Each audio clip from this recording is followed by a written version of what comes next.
Pembahasan ini tentu sangat penting kita bahas,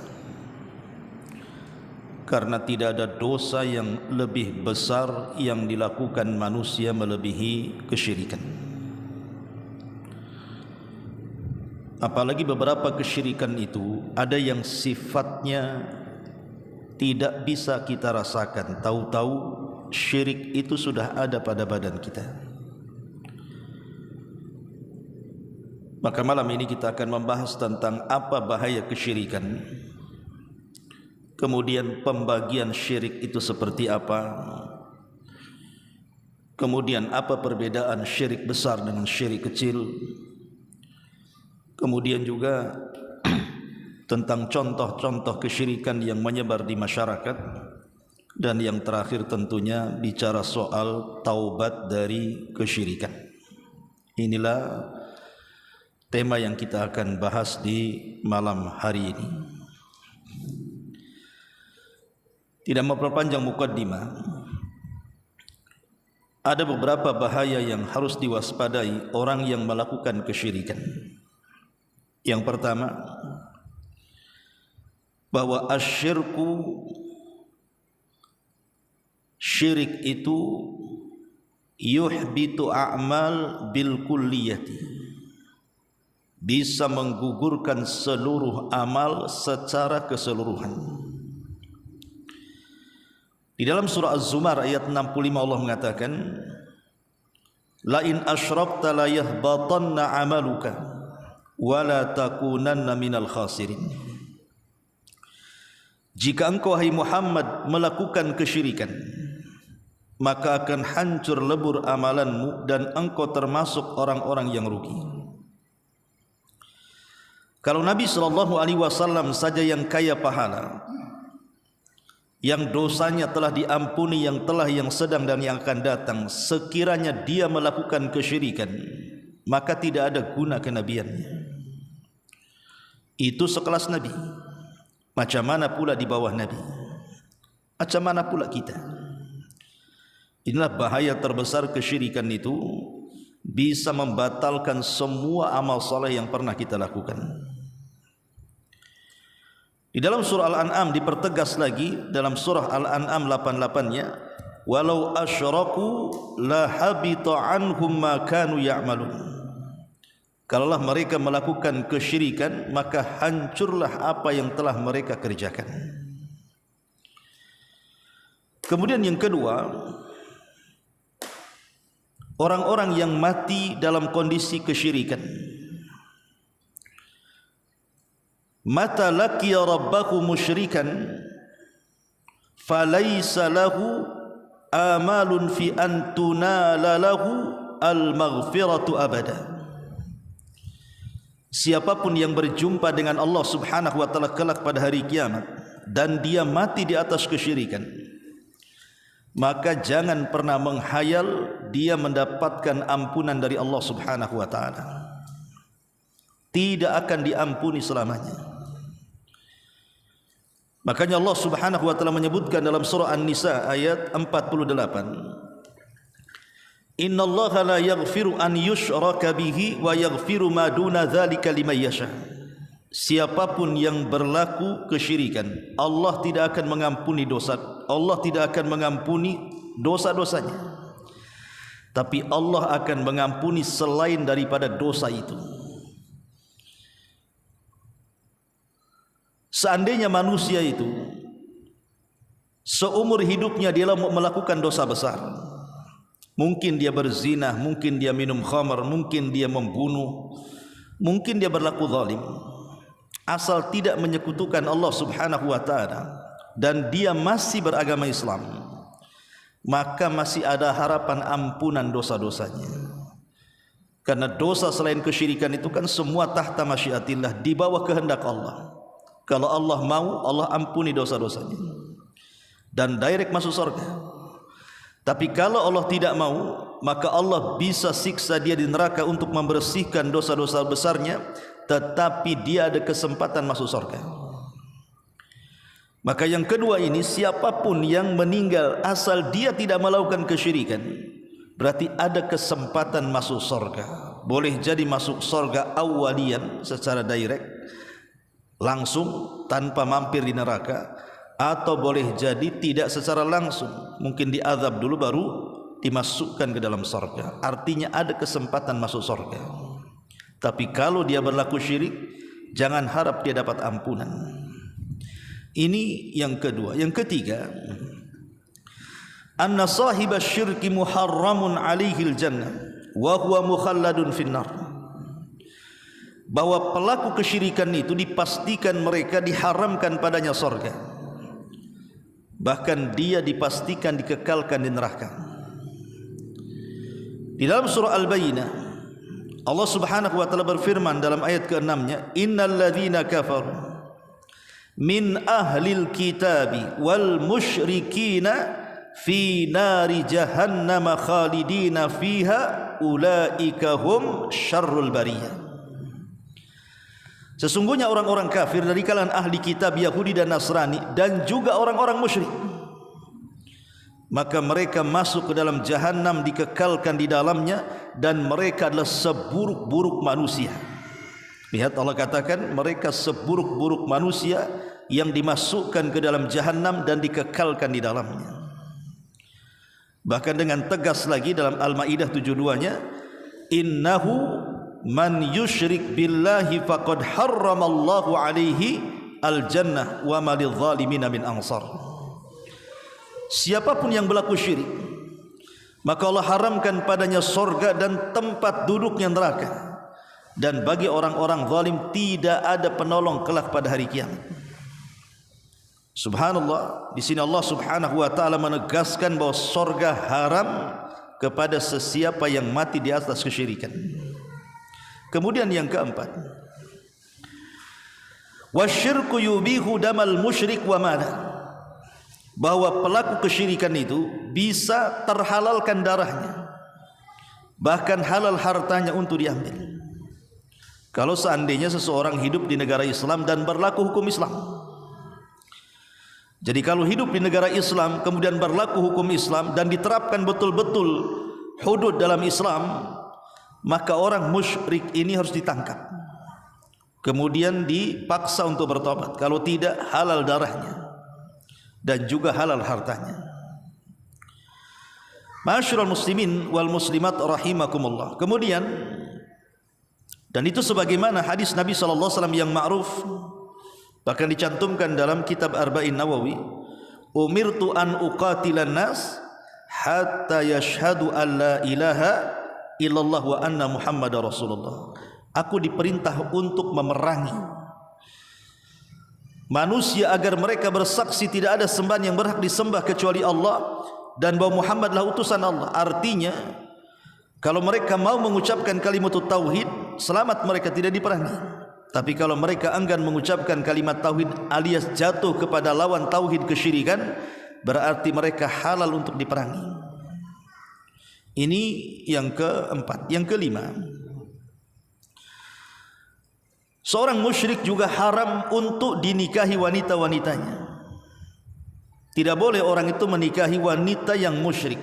Dalam Islam itu boleh menikahi wanita orang kafir hanya dari dua agama saja. Pertama Yahudi, yang kedua Nasrani.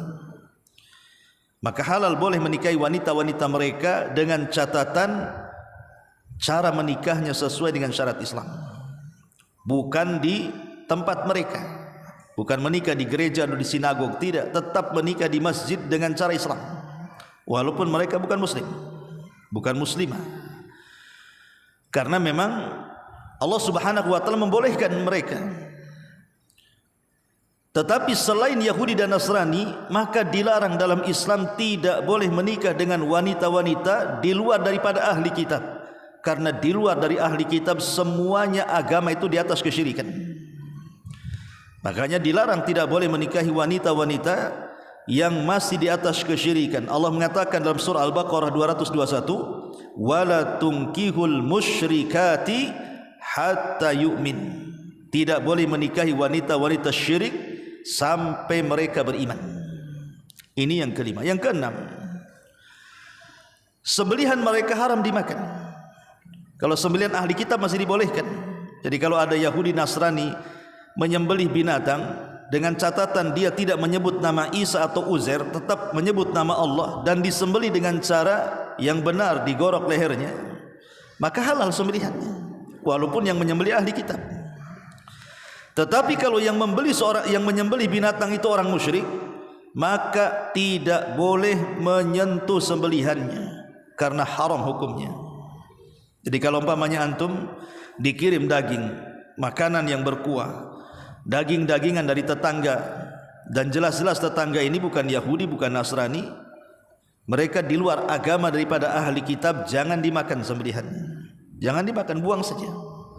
Ya, untuk menghargai mereka terima, kemudian jangan dimakan karena haram hukumnya memakan sembelihan mereka. Ini yang ke-6. Yang ke-7, kalau seandainya man mata musyrika, barang siapa yang mati di atas kesyirikan, fa innahu la yarithu wa la yurath, mereka tidak mewarisi hartanya dan tidak berhak mendapatkan warisan. Mereka tidak berhak mewarisi ataupun mendapatkan warisan. Pamannya ayahnya musyrik, anaknya muslim. Ayahnya musyrik meninggal, maka harta warisan ayahnya tidak bisa diambil anaknya.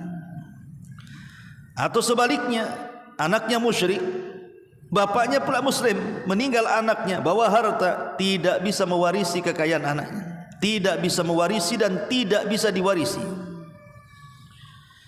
Karena ada hadis Nabi SAW mengatakan, la yarithul muslimul kafir walal kafirul muslim, tidak boleh mewarisi seorang muslim harta orang kafir ataupun sebaliknya. Dan seorang yang musyrik jelas kafir. Ini yang ke-7. Yang ke-8, man mata musyrikan fala yughassal wala yukaffan wala yusalla alaihi wala yustaghfar lahu wala yutaraham alaihi wala yuqbar fi maqabiril muslimin. Kalau dia mati di atas kesyirikan, tidak boleh dimandikan, tidak boleh dikafankan, tidak boleh disolatkan, tidak boleh didoakan ampunan, tidak boleh juga dikuburkan di pekuburan kaum muslimin. Mereka kuburannya sendiri.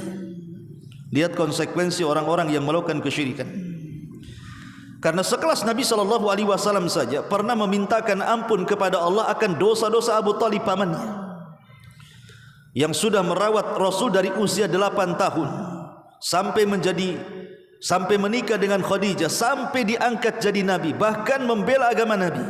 Tapi karena Abu Talib mati di atas kesyirikan, dia tidak mau mengucapkan kalimat tauhid, maka Nabi sebagai balas jasa ingin memintakan ampun akan dosa-dosa pamannya Abu Talib. Tapi Allah tolak dengan menurunkan ayat surah At-Taubah ayat 113. Maka nalin nabi walladzina amanu an yastaghfiru lil musyrikin walau kanu ulil qurba. Tidak layak bagi seorang nabi dan orang-orang yang beriman untuk memintakan ampun kepada Allah akan dosa-dosa orang musyrik walaupun mereka kerabat dekat.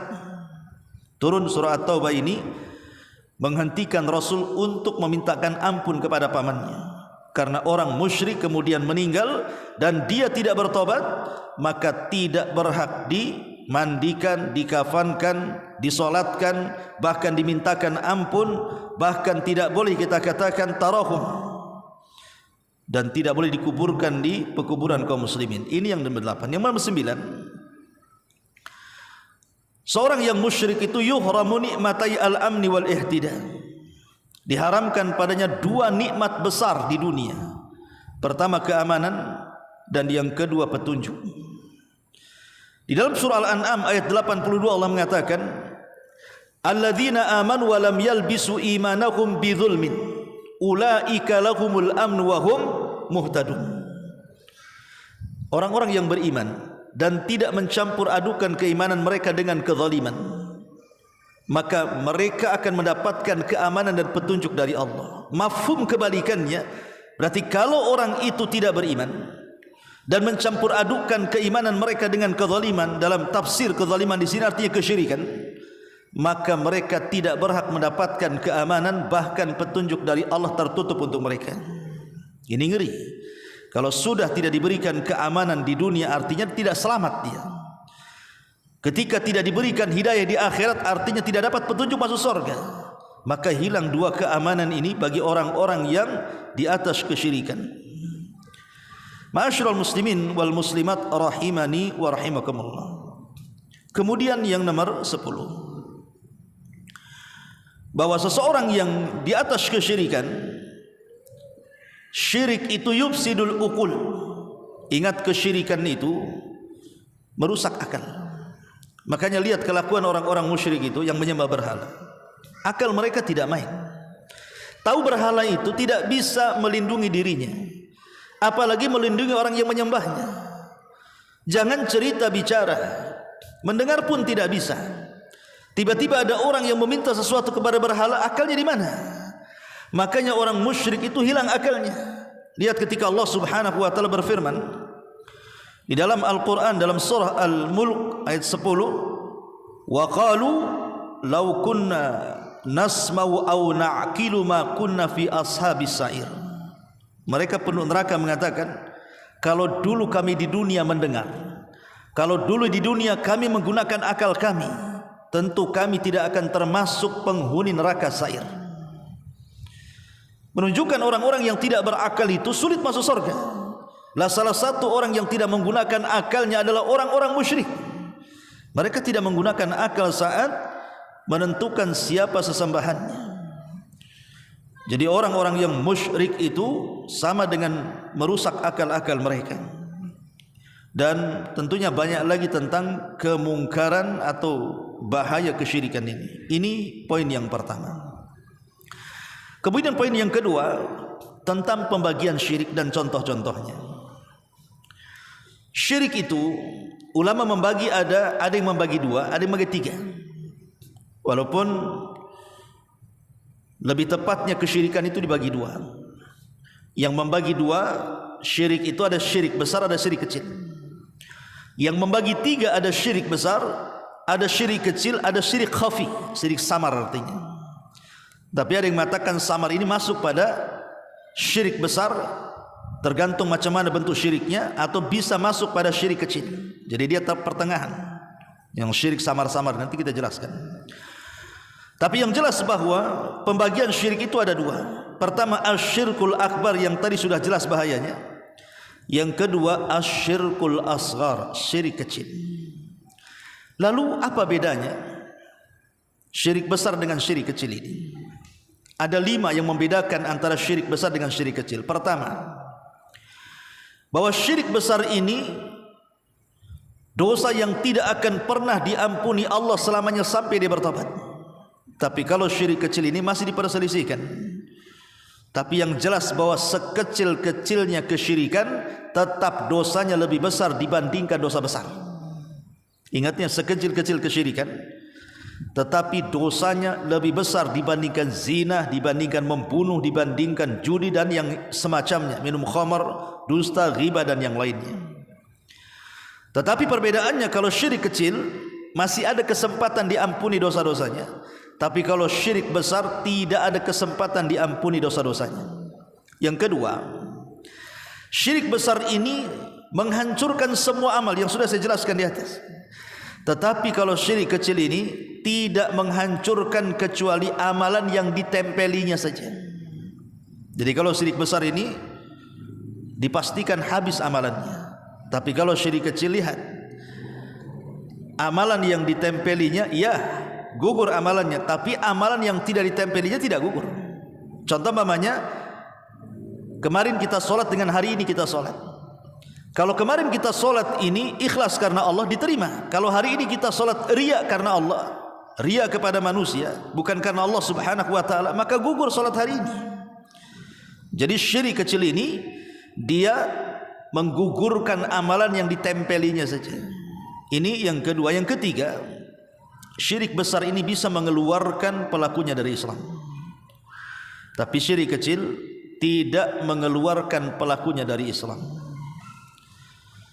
Bahkan syirik kecil ini kalau dia keluar dari melakukan kesyirikan, dipastikan dia kafir. Tapi kalau syirik kecil kan tidak, dia tidak kafir. Kemudian yang keempat, bahwa syirik besar ini mengekalkan pelakunya di neraka. Siapapun yang masuk neraka membawa kesyirikan besar, dipastikan tidak akan keluar dari neraka. Tapi kalau syirik kecil, ada kesempatan dia masuk surga. walaupun harus lama di neraka, tetapi ada kesempatan masuk surga karena dia masuk pada dosa-dosa besar yang berada di bawah kehendak Allah Subhanahu wa taala. Kemudian yang nomor 5, syirik besar ini bisa menghalalkan darahnya, menghalalkan hartanya, menghalalkan kehormatannya. Tapi kalau syirik kecil tidak. Dia tetap masuk dalam dairatul Islam, dia tetap masuk dalam Muslim, cuman dia melakukan kesyirikan yang disebut dengan syirkul asghar. Inilah 5 perbedaan antara syirkul akbar dengan syirkul asghar di sini. Kemudian kalau kita lihat bicara tentang syirik akbar ini, apa sih syirik akbar itu? Syirik besar itu, ulama mengatakan definisinya adalah an yasrifa li ghairillahi ma huwa mahdhu haqqillahi azza wa jal min rububiyyatihi wa uluhiyyatihi wa asma'ihi wa sifatihi. Jadi syirik besar itu artinya seseorang memalingkan sesuatu kepada selain Allah yang merupakan kekhususan bagi Allah, baik dalam tauhid uluhiyah, baik dalam tauhid rububiyah, ataupun dalam tauhid asma dan sifat bagi Allah. Saya ulang. Jadi syirik besar itu memalingkan sesuatu yang sesuatu ini adalah kekhususan bagi Allah, makhluk tidak punya. Tapi kemudian kita ambil kekhususan yang khusus bagi Allah diberikan kepada makhluk. Apakah dalam bab rububiyah, apakah dalam bab uluhiyah atau asma wa sifat. Contoh umpamanya, di antara kekhususan Allah apa? Menciptakan, memberikan rizki, mengatur. Itu dalam bab rububiyah. Kita yakin bahwa tidak ada yang menciptakan kecuali Allah, tidak ada yang mengatur kecuali Allah, tidak ada yang memberikan rizki kecuali Allah. Ini kekhususan Allah, tidak ada yang sanggup melakukannya. Tiba-tiba kita ambil kekhususan Allah ini, kita diletakkan di Nyi Roro Kidul umpamanya. Oh, Nyi Roro Kidul itu bisa mengatur lautan. Makanya harus kita persembahkan kepala kerbau untuk Nyi Roro Kidul. Nah, ini kesyirikan, syirik besar namanya. Kenapa? Karena mengatur walaupun sebagian kecil lautan itu tidak ada yang bisa kecuali Allah. Dia sudah mengambil kekhususan Allah diberikan kepada makhluk. Ah, ini syirik besar namanya. Karena definisinya mengambil sesuatu yang merupakan kekhususan bagi Allah yang tidak bisa dikerjakan makhluk, diambil, diklaim oleh makhluk bahwa dia sanggup melakukannya, padahal tidak sanggup. Ya. Maka atau umpamanya datang ke kuburan, kemudian meminta rizki di situ, atau meminta keturunan. Tidak ada yang bisa memberikan keturunan kecuali Allah. Adapun kemudian makhluk sekalipun dia orang soleh, wali sekalipun, dia tidak bisa memberikan keturunan. Tiba-tiba kita datang ke kuburan meminta, ya wali fulan, saya sudah menikah lama, tolong berikan keturunan. Ini syirkul akbar, syirik besar. Kenapa? Karena memberikan keturunan itu hak Allah. Kenapa pula diberikan kepada makhluk? Lah itu namanya memalingkan sesuatu yang merupakan kekhususan bagi Allah diberikan kepada makhluk, baik dalam bab rububiyah ataupun uluhiyah.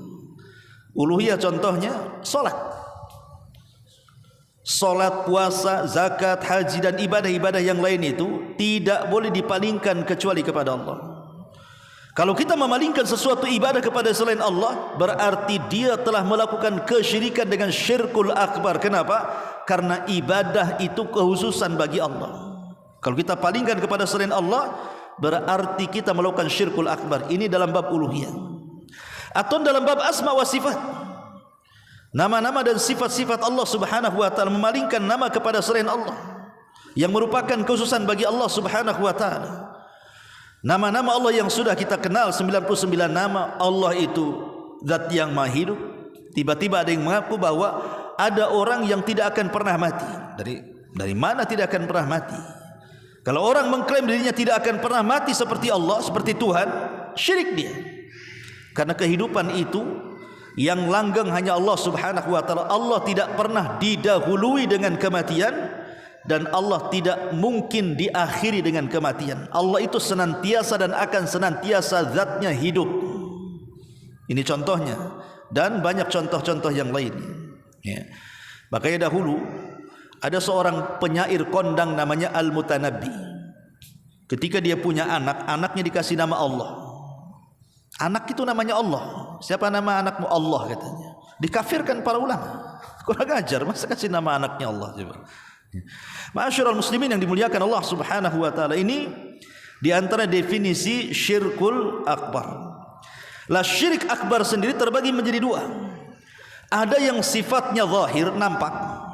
Ada yang sifatnya batin, tersembunyi atau terselubung. Adapun yang tampak ma'ruf, seperti para penyembah berhala. Mereka terang-terangan menyembah berhala-berhala mereka, menyembah patung-patung mereka, menyembah sonam-sonam mereka, jelas ya. Atau orang-orang yang datang ke kuburan meminta-minta di kuburan, itu kan jelas, nampak oleh kedua mata kita. Tapi terkadang ada syirik itu yang sifatnya tersembunyi, seperti syiriknya orang-orang yang al-mutawakkilin, kata para ulama, dicontohkan kasyirkil mutawakkilin, seperti orang-orang yang syirik dalam bab tawakal. Tawakal tidak boleh diberikan kecuali kepada Allah. Tapi ada orang-orang yang bertawakal kepada makhluk. Ada orang-orang yang bertawakal kepada makhluk kan. Kalau dipecat oleh perusahaannya, wah kayak kiamat. Sehingga tidak mau sholat, tidak mau apa, pokoknya frustasi, seolah-olah Tuhannya itulah perusahaannya. Padahal terkadang orang keluar dari perusahaan, entah dipecat, PHK atau mengundurkan diri, siapa tahu ada rezeki yang jauh lebih baik kan. Tapi banyak orang-orang yang menuhankan perusahaan, ketika dipecat itu kayak kiamat. Akhirnya lemes hidupnya, putus asa, bahkan meninggalkan ibadah-ibadah. Masalah ikhwatu fillah muliakan Allah Azza wa Jalla ya. Itu berarti tawakalnya bukan kepada Allah, tapi kepada perusahaan, atau mungkin kepada pejabat, atau mungkin kepada manusia, atau mungkin kepada benda-benda dan begitu seterusnya. Ini syirik akbar yang sifatnya apa? Tidak nampak, karena kan dalam hati. Tawakal kan dalam hati. Nah ini juga bisa terjerumus kepada syirkul akbar. Kemudian di antara syirkul akbar juga adalah syirkul i'tiqad, syirik dalam bab keyakinan. Syirik dalam bab keyakinan, seperti ada sebagian keyakinan orang Syiah bahwa imam 12 mereka itu mampu menghidupkan dan mematikan, mampu menurunkan hujan. Bahkan mereka mengklaim bahwa imam 12 mereka tahu kapan mereka mati. Sebenarnya ini kan hayalan orang-orang Syiah saja, tapi ini bisa menjerumus kepada kesyirikan ya kawan. Macam mana imam-imam mereka sanggup meramalkan dirinya dan tahu dirinya akan mati kapan? Kalau saya beri analogi contoh seperti ini, Husain ibn Ali radhiyallahu an, Husain ibn Ali radhiyallahu an itu diundang oleh orang-orang Kufah supaya datang ke Kufah, dan orang Kufah siap membaiat Husain untuk menumbangkan kekuasaan Yazid bin Muawiyah. Tapi apa yang terjadi? Husain sudah dinasihati oleh saudara kawan-kawannya, saudara-saudaranya, jangan pergi ke Kufah, karena orang Kufah itu para pengkhianat. Mereka ngomong saja, memberikan loyalitas, hakikatnya mereka itu para pengkhianat. Tapi Husain tidak dengar. Berangkat dia dari Madinah ke Kufah. Di tengah jalan di satu tempat namanya Karbala, dibantai oleh pasukan Ubaidillah ibn Ziyad. 90 manusia mati di Karbala, dan 50-nya keluarga Nabi. Pertanyaannya, kalau orang Syiah mengklaim bahwa imam mereka itu mampu mendeteksi kapan wafatnya, saya kira Husain tidak akan berangkat kalau dia tahu akan dibunuh. Saya yakin tidak akan berangkat kalau dia tahu akan dibunuh kan. Karena Husain tidak tahu dia akan dibunuh, makanya berangkat. Dan Allah sudah takdirkan begitulah pembunuhannya, dia mati syahid, dibunuh oleh pasukan Ubaidillah. Dari mana kalau begitu imam 12 mengetahui yang gaib? Nah ini kan sebuah kesyirikan, mengklaim perkara-perkara yang gaib. Sesuatu yang gaib itu tidak ada yang tahu kecuali Allah. Qul la ya'lamul ghaiba illallah, katakan ya Muhammad, tidak ada yang mengetahui yang gaib kecuali Allah. Itu Allah yang mengatakan dalam Quran. Ma'asyiral muslimin yang dimuliakan Allah Subhanahu wa taala. Sama Nabi juga. Nabi kalau seandainya di perang Uhud akan mengalami kekalahan, tentu Nabi tidak akan perang di Uhud, pasti akan mengatur strategis yang lain ya kan. Tapi karena Nabi tidak tahu yang gaib, akhirnya terjadi kekalahan di perang Uhud dan hampir dia mati di situ. Kalau bukan karena Allah selamatkan dia. Lah ini namanya syirkul fil i'tiqad, namanya syirik dalam keyakinan namanya. Ya. Ada juga kemudian syirkun fil aqwal, syirik besar dalam ucapan. Seperti orang-orang yang isti'anah, istighatsah, isti'adzah, meminta pertolongan, meminta perlindungan kepada selain Allah. Seperti orang-orang yang datang menemui jin-jin kemudian meminta pertolongan kepada mereka. Itulah yang disebut dengan dunia dukun, paranormal, bomo dan yang semacamnya. Itu mereka meminta perlindungan kepada jin dengan menyebut nama-nama mereka. Makanya kenapa dunia perdukunan itu lengket dengan dunia gaib, lengket dengan dunia spiritual kan itu. Makanya dukun itu pandai berdusta, karena dia akan membawa perkara gaib, itu masalahnya. Lah orang-orang awam yang punya iman ya saja, padahal mereka sedang berkomunikasi dengan jin dan menyebut nama mereka. Lah menyebut, meminta pertolongan kepada jin dengan menyebut nama mereka, ini sama dengan isti'adzah li ghairillah, meminta perlindungan kepada Allah, dan ini kesyirikan yang sampai kepada syirkul akbar, syirik besar ya. Jangan cerita orang yang jadi dukun, orang yang datang ke dukun saja diancam dalam syariat. Kalau hanya bertanya tidak meyakini, solatnya 40 hari ditolak. Kalau sampai bertanya kemudian diyakini, maka dia telah kufur, keluar dari Islam. Itu yang datang, cuman dukunnya ya. Ma'asyiral muslimin wal muslimat rahimani wa rahimakumullah. Termasuk syirik besar juga ada dalam al-af'al, perbuatan. Seperti orang yang salat menghadap berhala, orang yang sujud kepada selain Allah, menyembelih kepada selain Allah, bernazar kepada selain Allah dalam perbuatannya. Ini syirkul akbar, ikhwan. Menyembelih di kuburan, bernazar di kuburan, semua di kuburan itu syirkul akbar, bukan syirik kecil. Karena menyembelih itu ibadah, tidak boleh diberikan kecuali kepada Allah. Salat itu ibadah, tidak boleh diberikan kecuali kepada Allah. Sujud itu ibadah, tidak boleh diberikan kecuali kepada Allah. Makanya salat yang dibolehkan di kuburan itu cuma satu, salat jenazah. Kenapa? Karena tidak ada ruku dan sujud. Setiap salat yang ada ruku dan sujudnya tidak boleh salat di kuburan atau menghadap kuburan. Karena Rasul yang mengatakan la tusallu ilal kubur, jangan salat menghadap kuburan. Kecuali salat jenazah, itu pun bukan menghadap kuburan tapi menghadap kiblat, cuma di kuburan.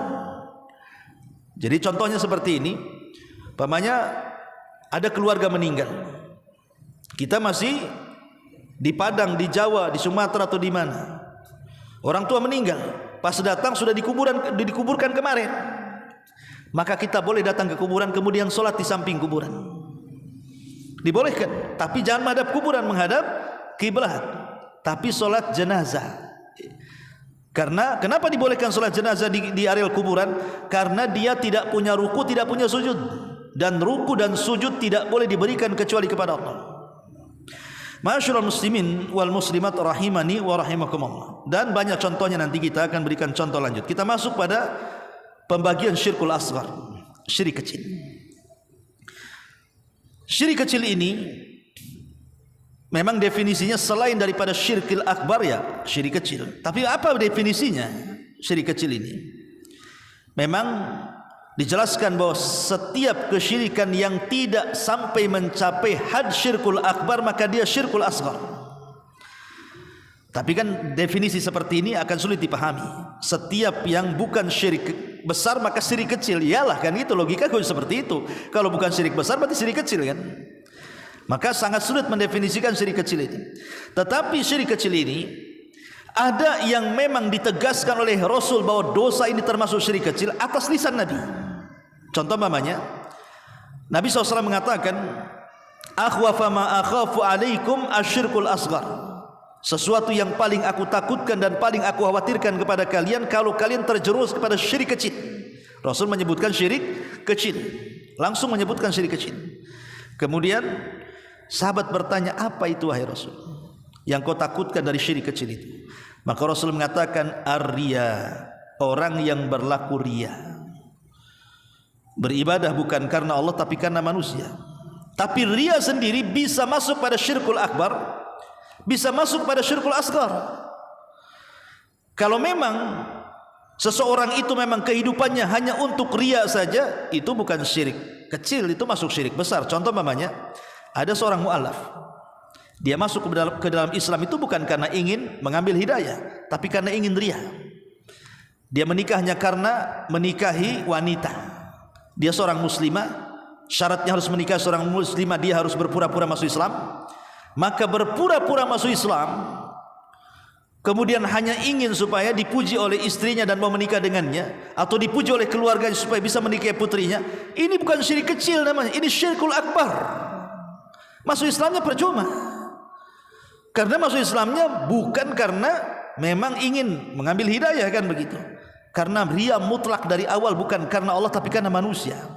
Lain kalau dia seorang muslim kemudian dia melaksanakan sholat, terkadang ada waktu-waktunya dia ria karena mungkin di sekitarnya ada orang-orang yang dianggap mulia, akhirnya dia bagusi sholatnya, dia bagusi bacaannya, dia bagusi gerakannya, dilama-lamain sholatnya. Ini namanya syirik kecil namanya, karena datangnya bukan dari awal, ya, sekonyong-konyong saja. Itu disebut syirkul asghar, nama syirik kecil. Termasuk syirik kecil adalah al-i'timad anil asbab wa adamul i'timad ala Allah, terlampau menyandarkan kepada sebab dan lupa yang menciptakan sebab. Umpamanya terlampau yakin dengan obat. Obat ini pasti menyembuhkan. Harusnya dia katakan Allah yang menyembuhkan lewat perantara obat, kan itu. Tapi dia terlampau yakin dengan sebab dan lupa yang membuat obat, Allah Subhanahu wa taala. Dalam dunia pengobatan, sering saya ulang-ulang, ada 3 perkara yang harus antum pahami. Dalam dunia pengobatan itu harus ada 3 perkara yang harus dipahami. Pertama, ada obat itu secara nas Quran dan sunnah memang dia obat, makan. Seperti habatus sauda, kemudian minyak zaitun, kemudian madu, kemudian bekam, hijamah, ya kan? Kemudian ruqyah dan begitu seterusnya. Ini secara syar'i Quran dan sunnah mengatakan itu obat, lakukan, makan. Walaupun kita tidak boleh meyakini 100% jadi obat, karena ada yang cocok di bekam, ada yang tidak cocok di bekam. Ada yang makan madu dia cocok sembuh, ada yang makan madu juga tak sembuh, ya. Tetapi secara umum mereka adalah obat. Itu semua adalah obat karena Quran mengatakan seperti itu, hadis mengatakan seperti itu. Maka yang seperti ini tidak terlarang. Yang kedua, ada jenis-jenis obatan itu memang Quran tidak menyebutkan itu obat, hadis juga tidak mengatakan itu obat, tetapi ada penelitian seksama yang sangat dalam oleh orang-orang yang ada di farmasi, kedokteran, herbalis atau yang lainnya. Setelah di lab, rupanya ini daun kalau direbus diminum bisa menyembuhkan penyakit ini karena ada zat-zat ini. Ini akar-akaran ini kalau direbus diminum airnya akan bisa menyembuhkan karena dalam akar ini terdapat zat ini dan begitu seterusnya, dan sudah diteliti. Walaupun Quran tidak mengatakan itu obat, hadis Nabi tidak mengatakan itu obat, tapi karena sudah diteliti dan barangnya bukan barang haram, semua halal, dedaunan, akar-akaran, buah-buahan dan begitu seterusnya atau biji-bijian, maka silahkan konsumsi, itu obat. Yang jadi masalah itu yang ketiga, Quran tidak mengatakan itu obat, hadis mengatakan itu tidak obat, penelitian pula tidak ada bahwa itu obat, tiba-tiba dijadikan obat. Itu masalah namanya, menjadikan sebab yang bukan sebab. Dan itulah biasanya dilakukan oleh dukun-dukun yang ngaku sebagai tabib. Datang ke dukun, tentu dikasih keris petir katanya, ini bisa ngobati. Tentu dikasih musab kecil nonet yang bisa ini simpan ini. Kemudian dikasih tasbih karomah katanya. Kemudian dikasih lagi benang. Pernah saya waktu ke Pulau Moro tuh dengan Ustaz Soleh itu, musim duren di sana. Saya ke sana 3 hari di sana. Pas jalan-jalan 2 hari setelahnya, jalan-jalan jauh, jalan kaki itu udah berkilo-kilo. Lewat di sebuah kampung, rupanya tidak ada orang kampung itu, tidak ada orang sama sekali, nggak ada yang berani. Maksudnya nggak ada orang itu di jalan-jalan. Rupanya orang itu tak berani keluar. Sebagian mereka ada di rumah, sebagian mereka ada di kebun duren. Yang ada di kebun duren tak berani pulang, yang ada di rumah tak berani pulang ke kebun. Jadi ketika kita keluar di situ rame-rame, jadi orang itu udah deg-degan kan itu. Kok berani gitu ya? Rupanya ada keyakinan di pulau di sana itu bahwa dalam setahun itu ada hari-hari tertentu itu akan membawa sial. Maka mereka tinggal di rumah atau di kebun dan tidak pulang. Yang saya herankan ketika itu ada anak-anak kecil yang banyak sekali di situ. Rata-rata membawa benang warna kuning. Ada yang di leher, ada yang di gelangkan, ada yang di perut, ada yang di kaki, dan tidak boleh dilepas kecuali putus sendiri. Jadi saya sama Sosol itu mencobalah ini nanya-nanya, kok ada ya, untuk apa benang? Hampir semua anak-anak kecil itu pakai benang kuning, tidak boleh dilepas sampai putus sendiri. Jadi saya tanya, ini kenapa kok sampai bayi-bayi dikasih itu? Rupanya dia mengatakan apa? Itu untuk menangkal berbagai macam penyakit, berbagai macam wabah, dan begitu seterusnya. Lah dari mana? Apotek tidak pernah jual benang. Yang jual benang itu biasanya tukang jahit. Enggak ada hubungan kaitan dengan penyembuhan. Kalau mau buat celana ya. Tapi kalau mau menyembuhkan penyakit, tidak mungkin datang ke tailor, datangnya ke apotek, ke dokter, kan begitu. Inilah namanya menjadikan sebab yang bukan sebab. Ketika saya tanya dari mana benang itu, rupanya dari kuburan yang dikeramatkan. Di situ ada juru kuncinya, itulah yang minta benang situ. Ini kan kesyirikan, ikhwan. Ya memang tidak sampai kepada syirkul akbar, karena dia hanya menjadikan sebab yang bukan sebab, tidak sampai kafir, tidak keluar dari Islam, kan? Karena kesalahan dia menjadikan sebab penyembuhan yang bukan sebab penyembuhan. Tapi bisa menjadi syirkul akbar apabila dia menyandarkan penyembuhan itu kepada benang. Kalau dia mengatakan benang inilah yang menyembuhkan, bukan syirik kecil lagi. Ini syirkul akbar, namanya syirik besar. Yang syirik kecil itu dia masih meyakini Allah yang menyembuhkan lewat perantara benang. Nah, itu baru syirik kecil, tidak mengeluarkan dari Islam, ya. Tapi ketika seseorang menyandarkan kepada sebab dan lupa kepada yang membuat sebab, nah inilah yang disebut dengan syirkul asghar. Terlampau menyandarkan maksudnya. Tapi kalau mutlak menyandarkan kepada sebab, ya syirik besar, ya. Kemudian juga di antara syirkul asghar adalah at-tatayyur. Tatayyur itu diambil dari kalimat burung, ya, tayrun. Tatayyur itu menganggap burung sial dan untung. Karena begini kisahnya, orang-orang Mekah ini sebelum Nabi SAW diutus, kebiasaan mereka kan berniaga kedua arah. Allah mengatakan rihlatash syita'i was-saif li'ila fi Quraisyin ila fihim rihlatash syita'i was-saif. Ada syita, ada saif. Syita itu musim dingin, saif itu musim panas. Jadi orang-orang Mekah ini kalau di musim dingin mereka berniaga ke Yaman, kalau di musim panas mereka berniaga ke Syam, ke Palestina. Lah kebiasaan orang-orang musyrik Arab apabila hendak berangkat berniaga, maka mereka selalu menerbangkan merpati. Burung merpati akan diterbangkan.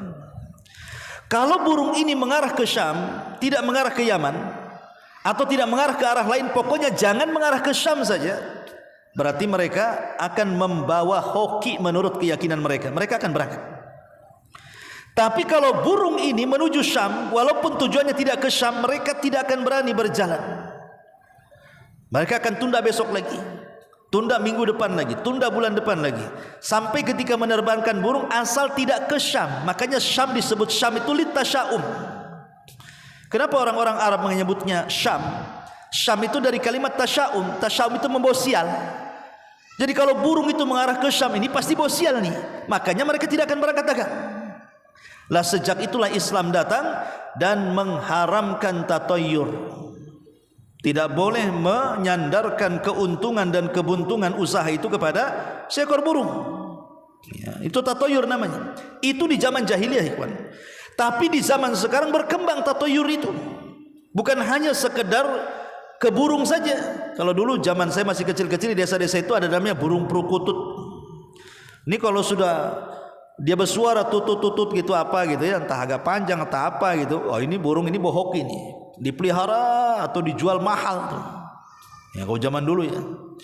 Tapi rupanya beralih bukan ke burung saja. Dan anehnya di negeri kita ini tatayyurnya musim-musiman. Dulu ada ikan lohan, makin besar nong-nongnya katanya makin hoki. Tapi sekarang makanya ikan lohan mahal zaman dulu kan. Sekarang ada harganya, digoreng sekarang ikan lohan tuh. Ya. Kemudian muncul juga apa namanya daun janda bolong. Tahu kan daun janda bolong yang besar-besar itu? Kenapa itu sejarahnya disebut janda bolong? Apa ada janda yang nggak bolong ya? Nggak paham ya. Tapi yang jelas bahwa itu pohon itu diyakini membohoki kan. Akhirnya sampai mahal, naudzubillah. Sampai nggak ada orang kebeli ratusan juta. Sekarang mana ada? Mau janda bolong mau rapat tetap aja murah sekarang. Musim-musiman tatayyurnya kan. Kemudian apalagi dulu itu? Dulu pernah Tahun-tahun kapan itu yang orang demam batu akik itu? Semua orang jual batu akik. Subhanallah. Tidak ada pasar kecuali ada orang jual batu akik itu. Sampai di warung-warung Padang sendiri, standnya itu ada orang jual batu akik itu. Di warung Padang padahal. Nyari batu akik ke warung Padang. Ya. Di Nagoya itu saya pernah mau beli warung Padang, kok ada orang jual batu akik di situ. Masya Allah, udah berkembang warung Padang jadi warung jual batu akik gitu.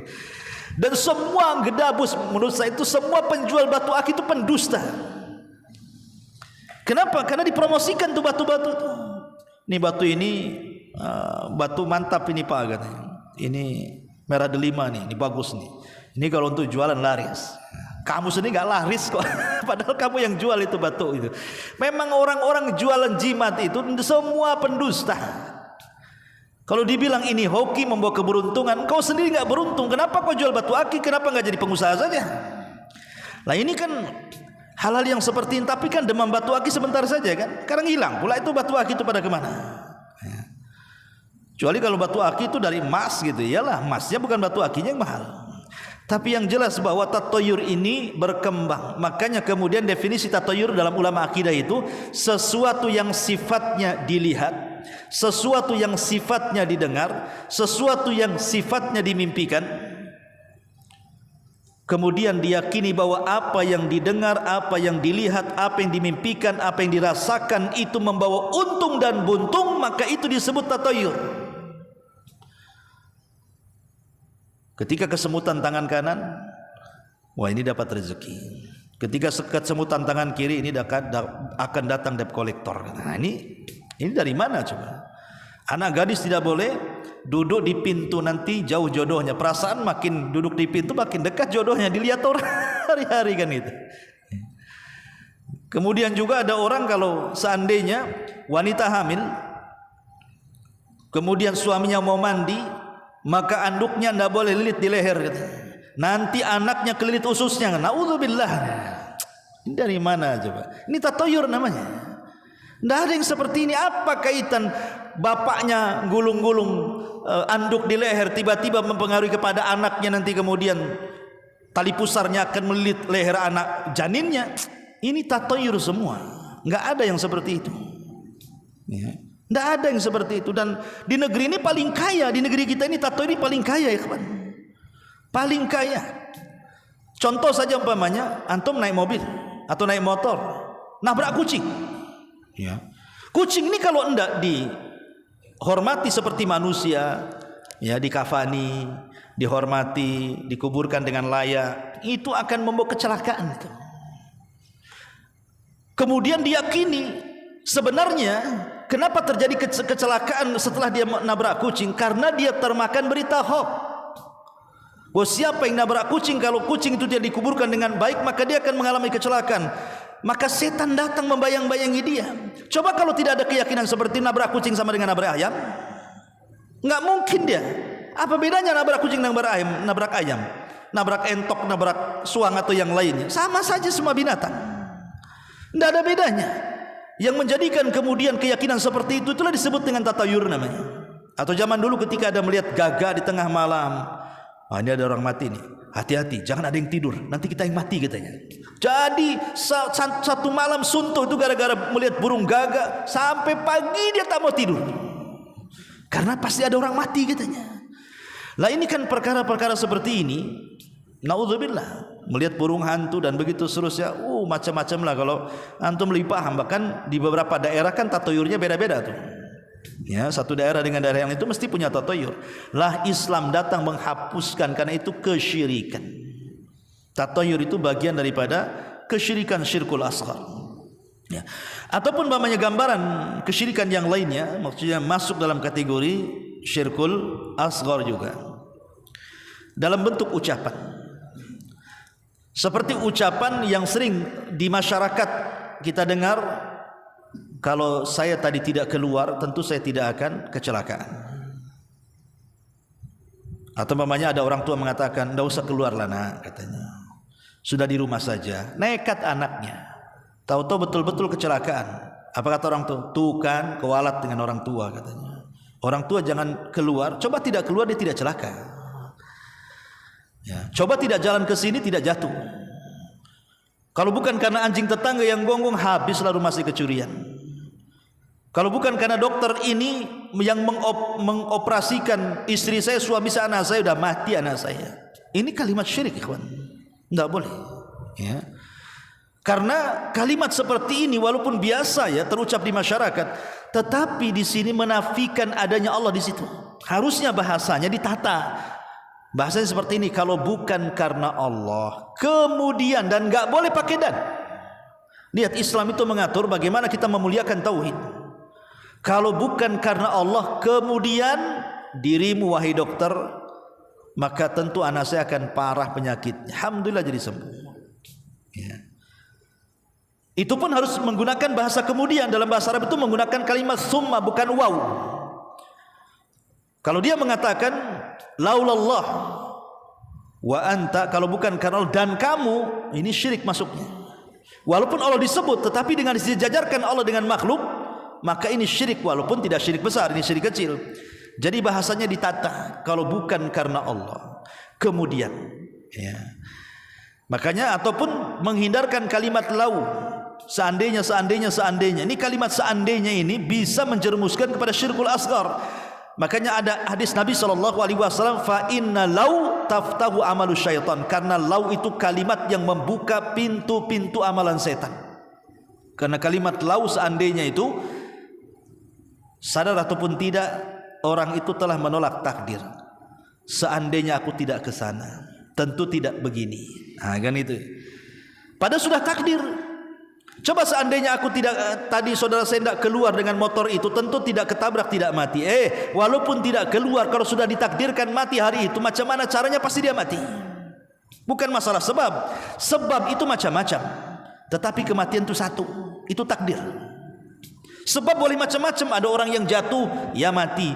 Ada orang yang ketabrak, dia mati. Ada orang minum racun, dia mati. Ada orang bunuh diri, dia mati. Sebab itu bisa ribuan, tapi mati itu satu.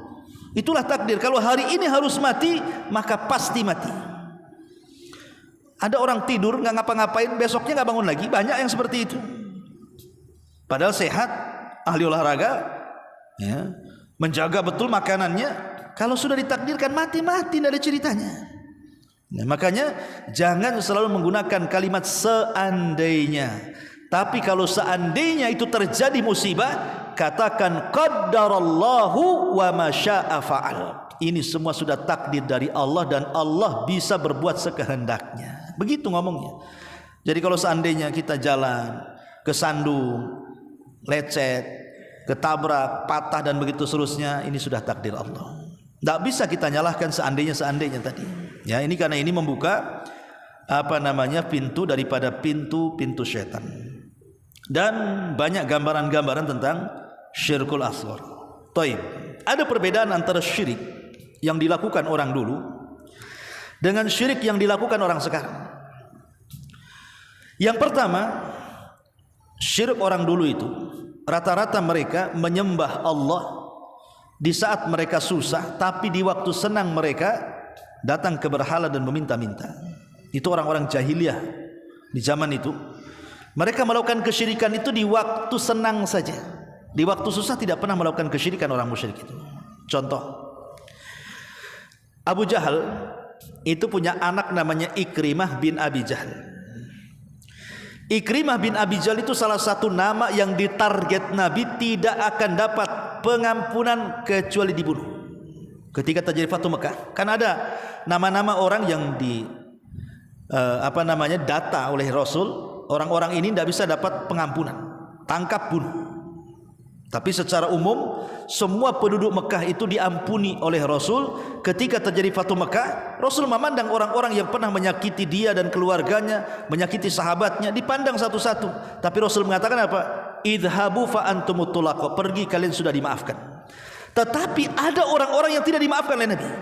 Salah satunya Ikrimah bin Abi Jahal. Karena ketakutan lari dia ke Syam naik perahu. Dengan orang-orang yang diponis tidak akan dapat pengampunan. Rupanya perahu di tengah lautan diombang-ambing sama gelombang. Ketakutan orang-orang yang ada di perahu itu. Salah satu di antara orang yang di perahu menasihati, kalau kita tidak meminta pertolongan kepada yang di langit, maksudnya Allah Subhanahu wa taala, tentu kapal kita akan karam. Maka kita harus berdoa kepada dengan cara ikhlas, minta supaya kita diselamatkan. Lah di situ Ikrimah bin Abi Jahal mendengar dan mengatakan, "Ya Rabb, kalau memang Engkau adalah Tuhanku dan apa yang didakwahkan Muhammad itu benar," katanya, "dan Kau selamatkan hari ini, ku janji aku akan datang menemui Muhammad dan aku akan masuk Islam." Subhanallah, akhirnya Allah takdirkan selamat tuh kapal, balik lagi ke Mekah, selamat. Dari situlah Ikrimah sadar bahwa selama ini sesembahannya tidak ada gunanya. Dia datang kepada Rasul kemudian masuk Islam, dan baik keislamannya Ikrimah bin Abi Jahal itu. Sehingga Allah Subhanahu wa taala berfirman, "Fa idza raqibu fil fulki da'awullaha mukhlishina lahuddin falaman najahum idahum musyrikun." Apabila mereka berada di atas kapal kemudian diombang-ambing dengan bahtera yang sangat dahsyat, mereka pun berdoa ikhlas kepada Allah. Tapi ketika kapal diselamatkan, mereka melakukan syirik lagi. Dari sini menunjukkan bahwa orang-orang musyrik di zaman jahiliyah itu, kalau di waktu susah, tidak ada yang datang ke Lata, Uzza, Manat, Hubal, tidak ada. Mereka langsung kepada Allah Azza wa Jalla. Makanya ada seorang namanya Husain, ayahanda daripada Imran ibn Husain. Dia tokoh dari tokoh-tokoh Ansor, masih musyrik. Ketika Rasul hijrah ke Madinah, berdialog Rasul dengan Husain, ayahanda daripada Imran ibn Husain itu. "Wahai Husain," kata Rasul, "berapa sebenarnya Tuhanmu itu? Kam adadu alihatika, berapa jumlah Tuhanmu itu?" kata Rasul. Kata Husain, "Jumlah Tuhanku ada 7," katanya. Kemudian dia mengatakan, "Sittatun fil ardi wa wahidun fis sama." Yang 7 itu, yang 6 ada di bumi, yang 1 ada di langit, katanya. Jadi mengakui ada Tuhan di langit 1, ada 6 Tuhan di bumi, Lata, Uzza, Manat, Hubal, dan yang lainnya itu. Kemudian Rasul mengatakan, "Mana kuat? Tuhan yang 6 di bumi atau Tuhan yang 1 di langit?" katanya. Kata Husain, "Ya, yang di langit lebih kuat." Kemudian kata Rasulullah, "Kalau seandainya engkau sakit, anakmu sakit, keluargamu sakit, kemana kau arahkan doamu? Ke yang di atas atau ke yang 6 berhalamu?" Maka Husain mengatakan, "Ke yang di atas," katanya. "Baik, kalau engkau mencari rizki, kau minta kepada siapa rizki yang akan diberikan kepadamu? Kepada 6 berhala yang ada di bumi ataukah kepada Tuhan yang ada di langit?" Dia mengatakan kepada yang di langit. Kemudian Rasul mengatakan, "Berarti yang di langit lebih kuat dibandingkan Tuhan yang di bumi." "Ya," kata Husain, "seandainya kau tinggalkan Tuhan yang di bumi yang 6 itu, kau fokus dengan yang di atas, kira-kira yang 6 itu demo enggak Tuhanmu tuh?" Kata Rasul, "Kira-kira dia akan mencelakakan kamu enggak? Tiba-tiba kemudian menyerang Tuhan yang di langit 1 tuh." Kata Husain, "Oh, tidak bisa, karena yang di atas lebih kuat," katanya. Coba ingat, itulah dialognya orang-orang musyrik. Akhirnya kemudian setelah lama dialog dengan Rasul, diberikan logika-logika oleh Nabi SAW, masuk Islam dia. Ya, ini menunjukkan apa? Bahwa orang-orang musyrik di zaman dulu kalau melakukan kesyirikan di waktu susah saja, kalau di waktu senang mereka justru melakukan kesyirikan. Kau di zaman sekarang susah senang tetap syirik. Susah makin syirik, senang makin syirik di zaman sekarang ini. Susah datang ke kuburan minta-minta supaya usaha dilancarkan. Usahanya sudah lancar, takut bangkrut, datang ke dukun. Dari kuburan ke dukun itu sama saja. Ke kuburan meminta-minta syirik. Setelah kaya takut kekayaannya hilang, datang ke bah dukun, syirik juga, kan begitu. Ini makanya kenapa kesyirikan di zaman dulu lebih ringan dibandingkan kesyirikan di zaman sekarang. Ini satu. Yang kedua, kalau orang-orang dulu jahiliyah itu, mereka itu sesembahannya batu, pohon, makhluk-makhluk yang tidak punya dosa. Apa dosanya batu? Apa dosanya pohon? Tidak ada. Ya. Ataupun kalau memang menyembah orang-orang soleh yang sudah meninggal, memang jelas-jelas kesolehannya, bukan kaleng-kaleng kesolehannya. Memang mereka orang soleh, jadi jelas kesolehannya. Tapi kalau orang sekarang ini yang nyembah kuburan itu, tidak tahu ini kuburan ini dulu semasa hidupnya soleh, ketoleh, tidak tahu kita. Dia orang baik, orang fasik, kita tidak tahu. Yang jelas kata orang itu wali, itu kata orang. Ya, lah ini masalah, kan begitu. Makanya orang dulu kesyirikannya lebih ringan dibandingkan kesyirikan di zaman sekarang. Yang ketiga, di zaman jahiliyah tidak ada keyakinan itu Allah masuk kepada tubuh manusia, tidak ada. Orang jahiliyah tidak pernah mengatakan seperti itu. Hatta Abu Jahal, Abu Lahab, tidak ada yang mengatakan Allah itu menyatu dengan makhluk. Di atas kesyirikan dan kejahilian mereka loh ya. Tapi di zaman sekarang ada pula orang meyakini bahwa Allah itu bisa menyatu dengan makhluk. Dalam bahasa Jawa itu istilah manunggali kaula Gusti. Allah itu menyatu dengan alam. Bahkan lebih parah lagi, bukan dengan alam, dengan manusia. Itu disebut dengan akidah hululiyah namanya. Akidah hululiyah, Allah bersatu dengan makhluk seperti kopi, gula, teh, jadi satu, kayak gitulah campurnya. Belakangan kemudian orang-orang yang berpemahaman seperti ini apa? Karena Tuhan sudah berada di badan dia, sehingga tidak ada kewajiban untuk melaksanakan yang wajib-wajib. Sudah mulai meninggalkan sholat, puasa, zakat, haji, pokoknya enggak ibadah lagi. Untuk apa ibadah? Tuhan sudah ada dalam hati saya, sudah ada badan saya. Ya, orang yang beribadah itu harus bagi mereka yang Tuhannya belum masuk ke badan, gitu, masih di luar. Istilah dengan syariat. Kalau sudah tingkat ma'rifat beda, karena sudah masuk, karena enggak perlu lagi. Berdalil pula dengan Quran, wa'budullaha hatta ya'tiyakal yakin, sembahlah Allah sampai datang keyakinan. Berarti saya sudah yakin, tidak perlu menyembah Allah. Maksud keyakinan di situ mati, sembah Allah sampai mati, sampai yakin pula. Karena sudah ma'rifat kan yakin tuh. Berarti tak perlu menyembah Allah lagi. Ini kan gimana? Bahkan ada pemahaman inna salata li dzikri, Allah mengatakan salat itu untuk mengingat aku. Aku kalau sudah ingat Allah tak perlu salat lagi katanya. Karena inti salat itu untuk mengingat Allah. Aku sudah ingat. Sing penting eling udah cukup, tak perlu salat katanya. Jadi dalilnya itu sing penting eling tadi. Yang penting ingat Allah, dan enggak perlu salat gitu. Salatnya eling itu tadi. Gimana? Orang yang paling eling itu Nabi. Dia tidak pernah meninggalkan salat. Dia tidak pernah meninggalkan, bahkan salat malam wajib bagi dia. Bahkan kakinya pecah-pecah pula. Itu orang yang paling eling di dunia, Nabi SAW. Ini Anda bukan Nabi. Kemudian membuat kaedah yang jauh lebih sesat lagi. Dia mengatakan apa? Maqamul wilayah aula min maqamin nubuwah. Bahwa kedudukan seorang wali jauh lebih tinggi dibandingkan seorang nabi. Wajar Nabi masih sholat, karena wali lebih tinggi dibandingkan nabi. Kan kurang ajar namanya. Macam mana wali lebih tinggi daripada nabi? Dalilnya apa? Nabi Musa belajar kepada Khidir, gitu. Khidir kan wali, Nabi Musa ini nabi dan rasul. Kedudukan Nabi Musa itu lebih tinggi nabi dan rasul. Kenapa belajar kepada wali, katanya? Jangan salah, Nabi Musa belajar kepada Khidir itu karena dia dihukum oleh Allah.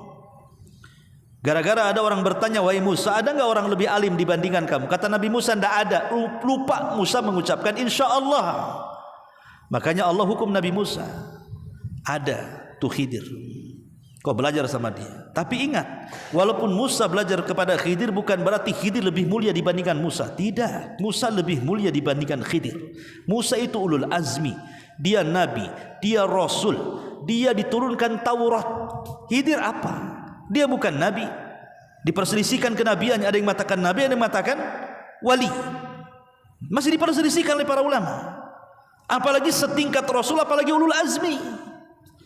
Lalu kenapa Nabi Musa belajar kepada dia? Sudah saya katakan tadi, karena memang perintah Allah. Allah yang perintahkan belajar, gara-gara Nabi Musa terpeleset lidahnya. Sifat manusianya datang sombong. Tidak ada yang orang lebih alim daripada aku, kata Nabi Musa. Kata Allah, ada. Ya, makanya kemudian Khidir pun ngomong dengan Nabi Musa ketika di atas perahu dalam hadis yang sahih itu. Wahai Musa, ilmu yang kau miliki aku tidak tahu, sebagaimana ilmu yang kau miliki kau tidak tahu. Artinya masing-masing punya ilmu di sini kan. Allah lebihkan masing-masing. Musa punya kelebihan, Khidir punya kelebihan. Nah, dari sini ikhwatul fillah menyatakan Allah tidak bisa dijadikan dalil bahwa makom wali itu lebih tinggi dibandingkan makom para nabi. Bagaimanapun para nabi lebih tinggi. Mereka utusan Allah. Nah, ini untuk melegalkan pemahaman tadi, hululiyah, bersatunya Allah dengan makhluk sehingga meninggalkan ibadah. Ini bukan ajaran Islam. Ya. Dan merendahkan orang lain yang kata mereka kalau baru tingkat syariat itu antum enggak ada apa-apanya. Antum kalau ketemu dengan orang ini antum diremehkan.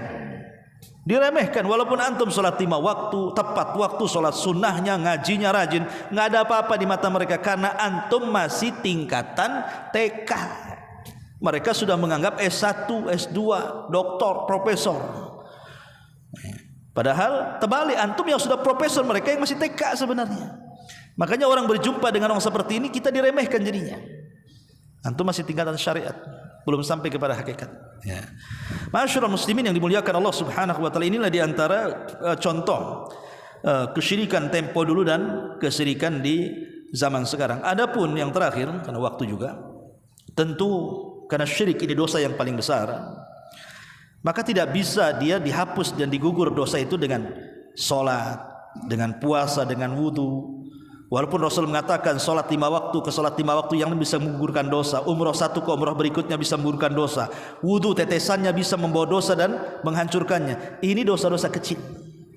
Kalau dosa besar tidak bisa dihilangkan dengan sholat, dengan umrah, dengan wudu, dengan sujud, ruku dan begitu seterusnya. Maka dosa syirik karena dosa yang paling besar harus ada taubatan nasuha. Taubat yang betul-betul taubat yang ikut syarat taubatnya. Satu, dia harus meninggalkan kesyirikannya. Yang kedua, dia harus menyesal dari kesyirikannya. Yang ketiga, tidak mengulang lagi kepada kesyirikannya. Ini harus ada. Kemudian yang keempat, dia buktikan dia meninggalkan kesyirikan itu dengan mempelajari tauhid. Ikuti perbuatan buruk dengan kebaikan. Kalau dulu melakukan kesyirikan, sekarang tegakkan tauhid.